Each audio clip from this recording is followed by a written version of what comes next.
kita harus melihat dan mendudukan perkara bukan karena dia adalah orang tua, kemudian orang kampung dan lain sebagainya, tetapi memang si kakek ini telah melakukan sebuah pelanggaran pidana dan pelanggaran perdata yang juga dapat dituntut oleh si pembeli tanah ke muka pengadilan. Marilah kita selalu mendudukan semua permasalahan untuk diselesaikan secara baik-baik di rumah Indonesia, sehingga penjara tidak perlu penuh dengan orang untuk menjalani pidana. Salam Pancasila, salam penegakan hukum. Halo sahabat Rumah Pancasila, kembali lagi bersama kami di channel Rumah Pancasila, membahas isu-isu hukum dalam bingkai Pancasila. Kali ini Rumah Pancasila akan membahas video-video mengenai isu hukum yang masuk ke dalam DM sosial media kami. Jangan lupa untuk tetap like, share, dan subscribe channel kami, dan mari berbagi ilmu. Salam Pancasila.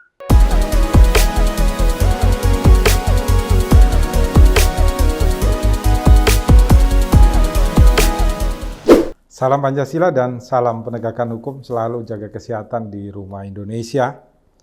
Rumah Pancasila di tag ini peristiwanya di Kota Semarang, di Jawa Tengah, di tempatnya Rumah Pancasila sendiri, tentang seorang kakek yang kebetulan ditahan oleh Polsek Gunung Pati. Kemudian dari berita di Ermol, Jawa Tengah, itu di-tag-kan ke Rumah Pancasila, dan beberapa kali juga dari video berita di-tag-kan ke Rumah Pancasila, minta untuk ikut membantu kakek yang ditahan karena menjual tanah dan kemudian membatalkan penjualan tersebut. Nah, kita lihat dulu komentar dari netizen.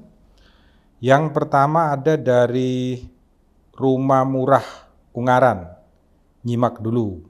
Kemudian ada lagi dari Jeska.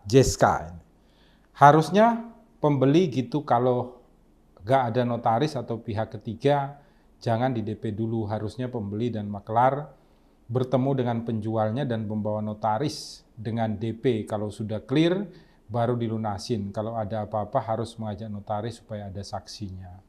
Ini memberikan sebuah saran hukum. Jadi, karena banyak sekali yang nge-tag ke Rumah Pancasila, tadi pagi saya meminta kepada 2 lawyer di Rumah Pancasila untuk mendatangi Polsek Gunung Pati, dan kita sudah mendapatkan secara rinci kronologis perkara ini. Jadi si kakek ini sudah ditahan dengan penahanan pertama jangka waktu 20 hari betul. Dia ditahan dengan dugaan melakukan pelanggaran terhadap pasal 372 tentang penggelapan dan 378 tentang penipuan dengan dasar hukum dan kronologis perkara sebagai berikut. Kakek ini menjual tanah kepada si pelapor ini, kemudian menerima uang 30 juta sebagai uang muka, tetapi beberapa waktu kemudian tanah ini dijual lagi kepada pihak lain, tanpa adanya pemberitahuan kepada pembeli pertama. Nah, pertanyaannya apakah ini pelanggaran hukum pidana atau hanya pelanggaran hukum perdata? Di sini bukan hanya perdata, tetapi pidananya juga masuk. Karena di dalam hukum agraria dan hukum adat tentang tanah dikatakan bahwa perjanjian jual beli terhadap tanah itu tunai dan seketika.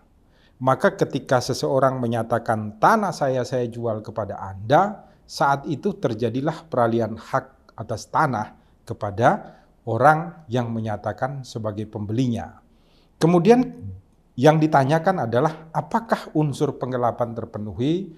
Unsur penggelapan 372-nya terpenuhi karena pada awalnya si pembeli pertama ini meminta, ya sudah uangnya 30 juta tolong kembalikan kepada saya, tetapi tidak dikembalikan oleh si kakek yang menjual tanah ini.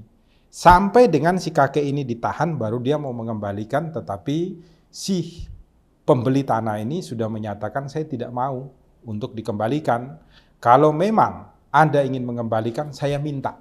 Mintanya berapa? Mintanya 10 kali lipat atau 300 juta rupiah. Pertanyaannya apakah ini dalam rangka pemerasan? Tidak. Ini bukan pemerasan karena di dalam surat edaran Kapolri nomor 8 tentang restoratif justice tahun 2018 dan juga tentang peraturan Kapolri nomor 6 tahun 2019 tentang penyidikan tindak pidana, itu dikatakan dengan jelas bahwa penghentian sebuah perkara itu bisa dilakukan apabila terjadi perdamaian antara pelapor dan terlapor. Orang yang dirugikan dan orang yang merugikan. Dengan kesepakatan mereka lah sebuah perkara bisa dihentikan atau dicabut. Nah, si pembeli tanah ini dengan tegas menyatakan bahwa saya mau untuk mencabut tetapi saya minta 10 kali lipat. Itu bukan pemerasan.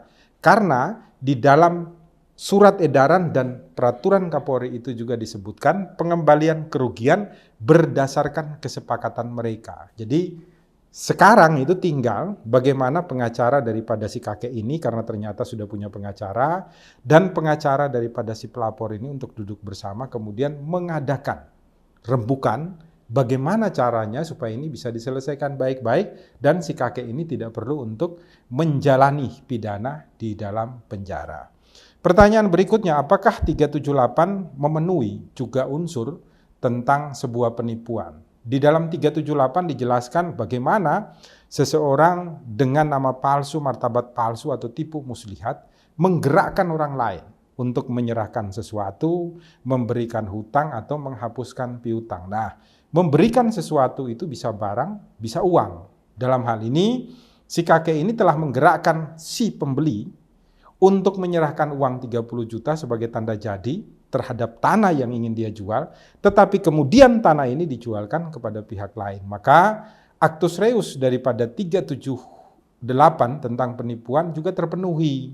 Sehingga persangkaan yang dipersangkakan oleh kepolisian, dalam hal ini kepolisian, mana ini tadi, Polsek Gunung Pati, ini secara hukum telah terpenuhi. Jadi kita harus melihat dan mendudukan perkara bukan karena dia adalah orang tua, kemudian orang kampung dan lain sebagainya, tetapi memang si kakek ini telah melakukan sebuah pelanggaran pidana dan pelanggaran perdata yang juga dapat dituntut oleh si pembeli tanah ke muka pengadilan karena mengalami kerugian uangnya 30 juta tidak dikembalikan. Nah, ketika ada uang yang dikembalikan 30 juta pada saat dia sudah terlanjur ditahan, uang ini justru akan menjadi barang bukti untuk disampaikan di muka persidangan. Dan nanti dengan ada pengembalian kerugian ini, hakim nantinya akan memberikan keringanan hukuman kepada yang bersangkutan. Pertanyaannya, kenapa Rumah Pancasila tidak mendampingi yang bersangkutan? Karena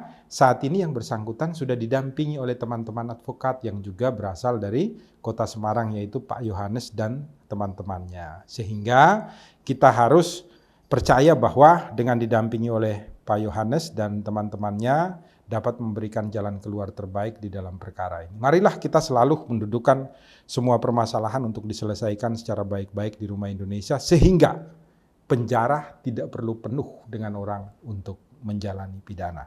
Semoga bermanfaat bagi kita semua dan semoga menjadi sebuah masukan dan ruang diskusi bagi kita bersama-sama bahwa tolong jangan Anda menjual sesuatu kepada seseorang kemudian besoknya menjual lagi kepada orang lain, karena itu masuk di dalam ranah penggelapan nanti dan juga masuk di dalam ranah penipuan. Salam Pancasila, salam penegakan hukum, selalu berbuat baik di Rumah Indonesia. Melapangkan